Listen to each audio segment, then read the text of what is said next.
In this guide, I'm going to show you how you can turn on the full kill feed here in Battlefield 6 so that you can see every kill happening in-game, not just your squads.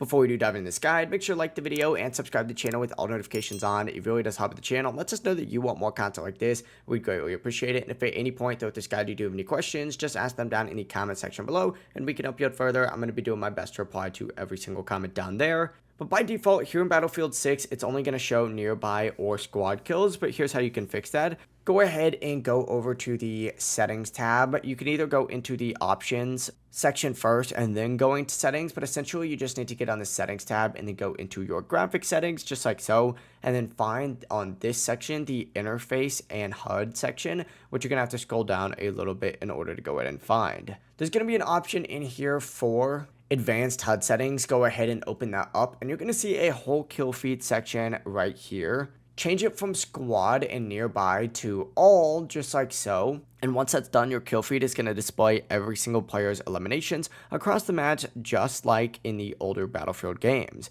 It's a small tweak, but it really does help you follow the action and see what's going on across the map. If this guide did help you out, make sure to like the video and subscribe to the channel with all notifications on. It really does help the channel. Let us know that you want more content like this. We'd greatly appreciate it. Have a great rest of your day, though. Peace.